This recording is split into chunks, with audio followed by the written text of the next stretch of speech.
Welcome to the Pod Bay Door.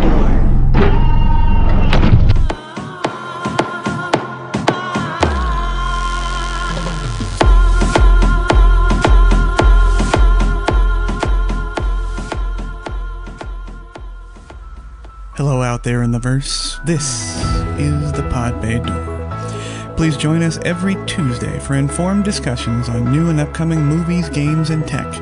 And if you love Las Vegas, stay tuned because as Vegas insiders, we can give you a unique perspective on its history, provide insider information, and reveal the unknown secrets of our town, Vegas.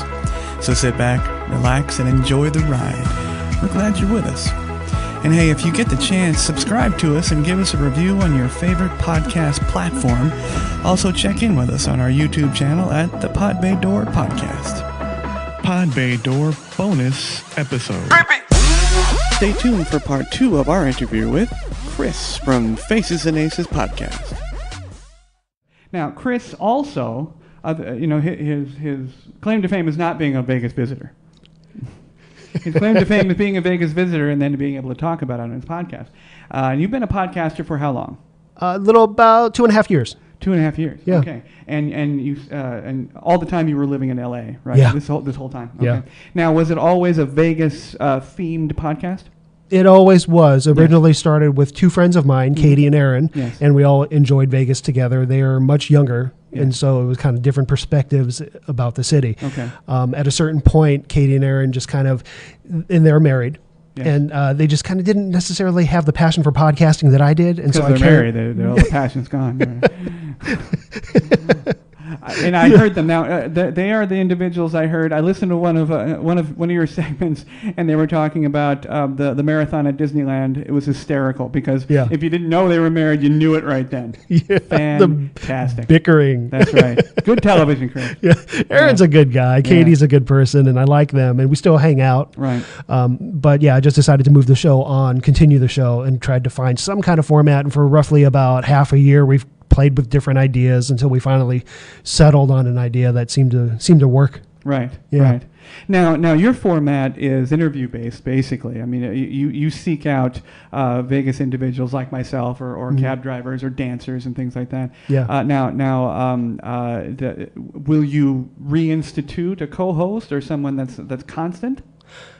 Ideally, I would find a new host for the show. Oh, and administrate? Yeah, I love producing the show. Yes. I love producing and doing the sound editing and all of that type of stuff. I'm only the host by default because I want this to be there, but I don't know anyone who loves Vegas as much as I do who can talk about those topics. Right. And the show is interview-based, but I would also say it's kind of topic-based, where it starts with a Vegas story. Yes. Someone will have a fun Vegas story, and whatever the topic of that story is, I will try to find someone in Vegas to elaborate on or share their experience about it. So, for example, if I had someone come on and tell a funny story about riding in a cab, I'll come to Vegas and talk to a cab driver. Right. Okay, wonderful. I've listened to the podcast, and as I've been honest with Chris, I don't have a lot of time to listen to podcasts at 1.5, or 2 times speed at all. So I do listen to Chris's podcast. Very enjoyable. I appreciate that. Very enjoyable. Thank you. You tend to get what people don't realize is the everyday Las Vegan, and you humanize them. They're not a slot machine. I mean, they're people that drive a cab. They're people that dance on a pole, and so on and so forth. So I enjoy that because there is a realness and a grittiness to Las Vegas that I think people can enjoy from afar. They don't want to see it when they're here. Yeah. But no, it's fantastic.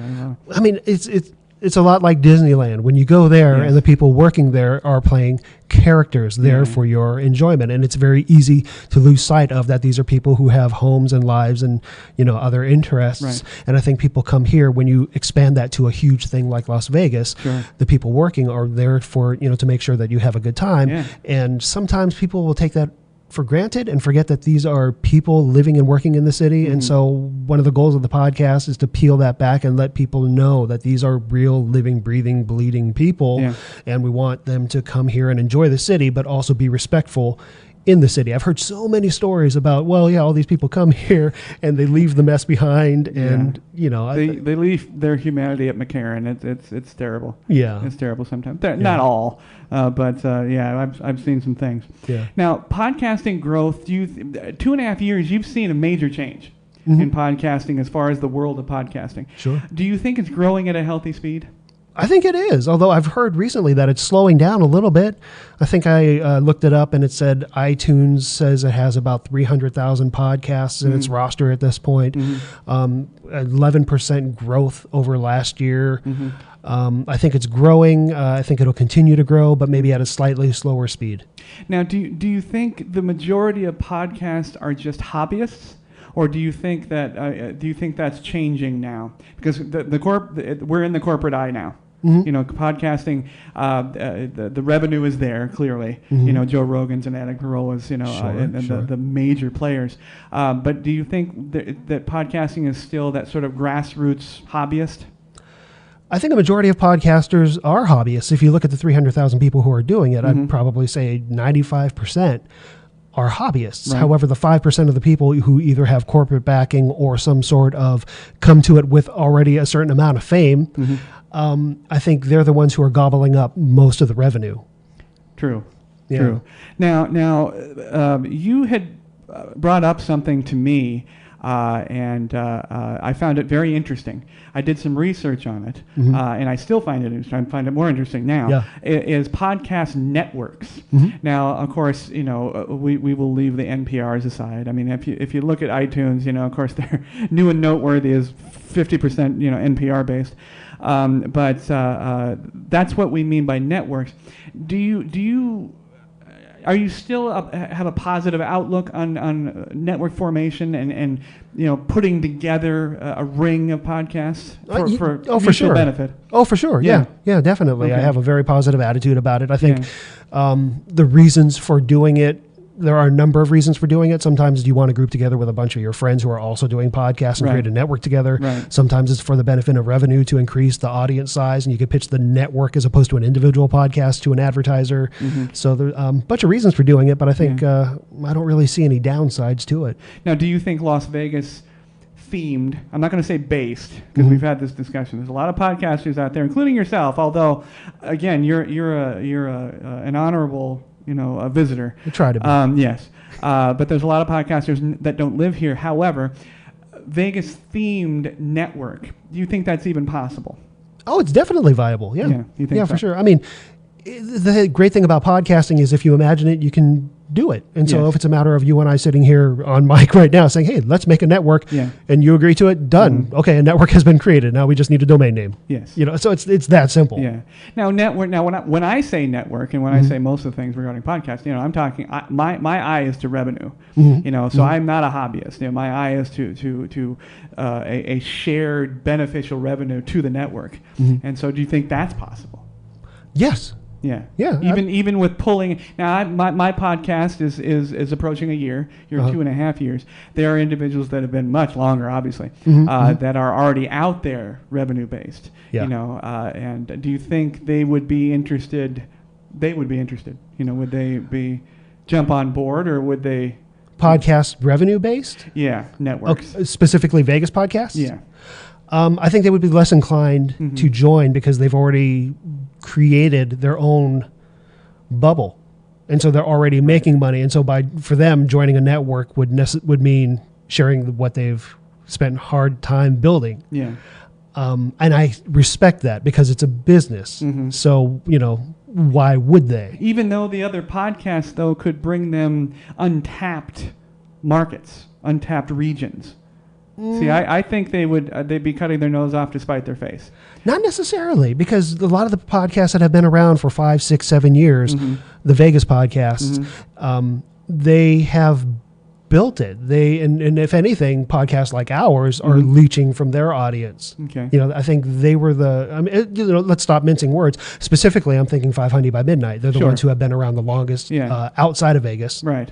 Doing the Vegas thing. Yes. And so they've built a very loyal fan base, and they're monetizing their podcast. They're doing things to continue to monetize it. Yes. So it's totally understandable if they would just rather continue doing their own thing. Right. as opposed to say, hey, we're a bunch of friends, let's just get together and make a podcast network together. Right. Now, as it regards quality of podcast, we've had a brief discussion about this as well. Do you think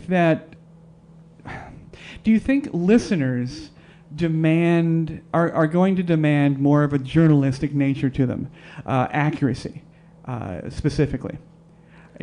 You know, do you or are listeners not that discerning? They're wanting to be entertained. They don't care if the numbers are right.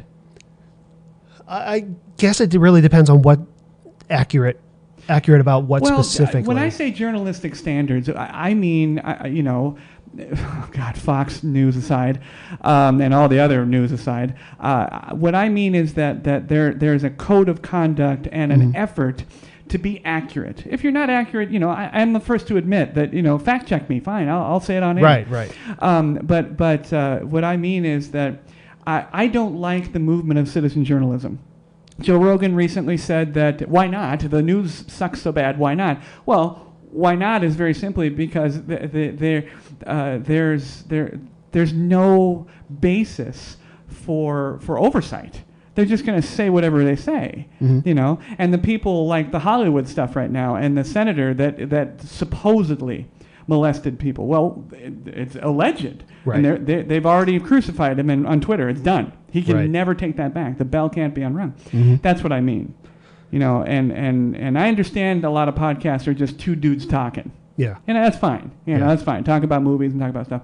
But I think you strive for something a little bit more in depth. You want to, you know, and so do you think the quality that your podcast offers should be the standard? I think in terms of from the podcaster side, I think people should do what they're comfortable with. And I think from the listener side, I think they're well aware going in. I think they're savvy enough to know, you know, so-and-so did the research or so-and-so is just kind of riffing. I think they're savvy enough to know. And, you know, when it comes to Vegas news, let's be frank about it. It's not, you know, the type of stuff where it's, can I pay my bills and that type of stuff. So it can go in one ear, out the other, and, you know. So it's not necessarily critical to, is Kendra Wilkinson in Love Letters or is she in Sex Tips? Which one is she? Like, it really, at the end of the day, that kind of stuff really doesn't matter. Sure. Now, do you enjoy the fact that there's substance to your podcast? I mean, do you make an effort to have substance rather than just being the Kendra Wilkinson surface? You know, who kissed who and who's transgender now and all the crap. I mean, the clickbait. Yeah, it's audio clickbait. Right. I mean, do you strive to be beyond that? I do, yeah, definitely. There's an effort, and it starts with fun. That's the kind of where I hope to build each episode, with a fun story, and then wherever that takes me, because I do have a certain format for the show, but I stray from it often just because, you know, leaf on the wind type of thing. It's taking me in this direction, so we're going to go this way. Right. But I think I do make an effort to not only have a little bit of substance, but also to be different than the other shows that are out there, you know, and that's kind of out of reverence to them. I do my best to, you know, stay in my lane. You know, if someone else is doing something, I'll try to avoid it. I have so much respect for the other podcasters who came before me and after me. I want, you know, there's so much opportunity out there for everybody. And so, you know. Now that staying in your lane brings up the last question regarding podcasts. How then, if you stay in your lane, and with the coming sort of inevitable market competition, you know, obviously if you can make money, you're going to make money. You know, you're not going to turn it away. Assuming that, how do you poke your head up, you know, from the water and say, hey, I'm here? You know, how do you compete with the celebrities A, B, and C level that are having podcasts now? Sure. Forget Joe and forget Adam and forget the giants. Right. You know, we're not going to match them right now. Right. But like Anna Faris, for example. Okay, actress. You know, she and Chris Pratt are together, so she has a great reference, and now she has a podcast. Right. How do you, staying in your lane, pop your head up? Essentially, you're saying, how do I market this podcast to a wider audience? And I don't know if that's possible. Okay. because it's a very specific topic. Not everyone loves Vegas. True. For example, I followed a podcast briefly called My Brony Pony, where some guy had a brother who was a brony way into My Little Pony. Oh, gosh. Okay. And that was a very targeted audience Wow. for that podcast. I just found it very amusing. He only had like 6 episodes and then he was done, but it was just really funny. So an adult's interested in My Little Pony? Oh, that you didn't know that's a thing? No, I know that's about a huge furries, thing. where Yeah. Yeah, guys, adult men into My Little Pony, they're called bronies. Wow. God, Chris, LA is still strange, isn't it? That's nationwide, maybe. but I understand it. So I don't know how big a Vegas podcast can get in terms of national attention. Now, that being said, if you see, obviously you're quite capable of having discussions above and beyond Vegas and intellectual discussions.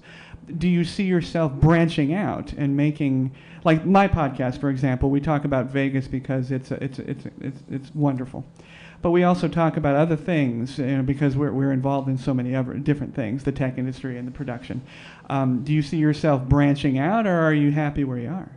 I'm happy where I am because I feel like I do branch out, not huge branches, but little branches in each episode. Yeah, okay. For example, I had Cara Fortier from the Playgrounding podcast on recently. She told a cab story, but her podcast is about how play enhances the lives of adults. It has mental health benefits, and physical health benefits, getting out there and actually playing and having a good time. Right. And so for the people who listen to that, it was probably maybe a 3-4 minute segment that we covered about her show. I hope that people will kind of hear that and then maybe move on to her podcast, which is wonderful. And not that I'm plugging her show, but more so the concept of getting out there, playing, having a good time is good for you, which is part of the reason why I come to Vegas. Sure.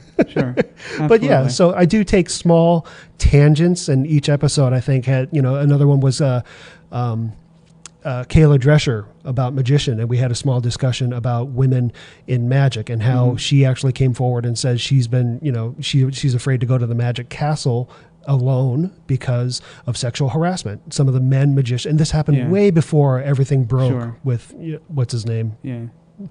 But but yeah, Weinstein, Spacey. It's everybody now. It's Charlie Sheen. I mean, just name one, they're all in trouble. Yeah. CK. So basically, I do try to add little nuggets of information that non-Vegas, and I try to hit on it, move past it quickly, so maybe no one will notice. Now, keeping in mind, you're as I am, you're fully employed. I mean, it's and I applaud you for one simple reason, is that my business has to do with production. Yours doesn't necessarily. It sort of does. You're in entertainment industry, but it's a lot of work.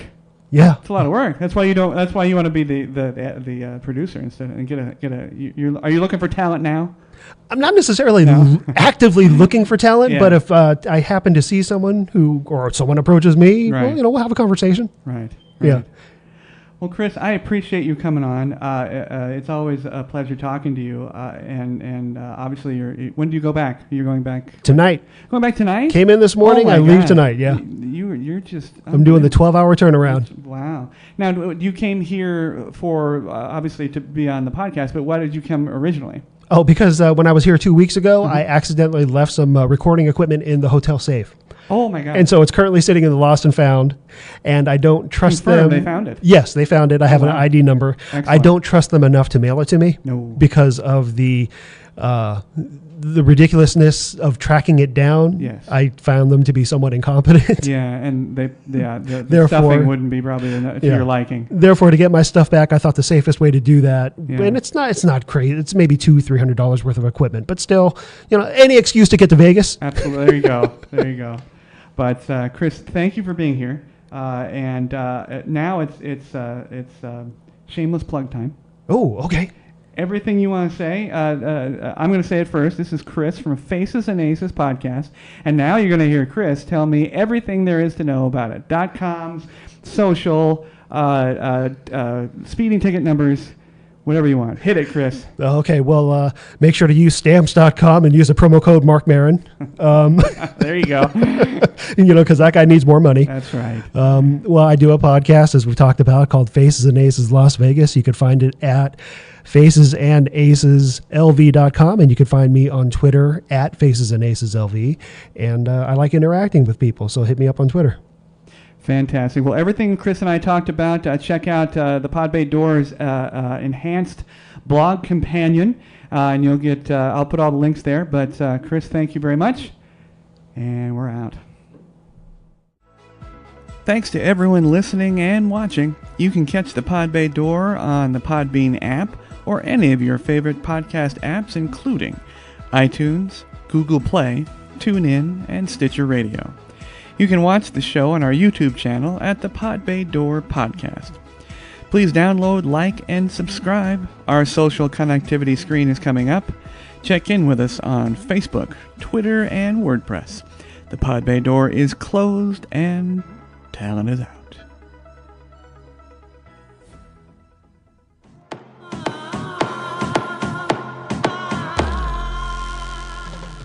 Hey everybody, thank you very much for tuning into the show. We would love to hear your show suggestions and comments. If you are watching on our YouTube channel, please click to subscribe. You can also connect with us on Facebook using @PBD Podcast, on Twitter using @TPBD Podcast, and on WordPress at thepodbaydoor.wordpress.com.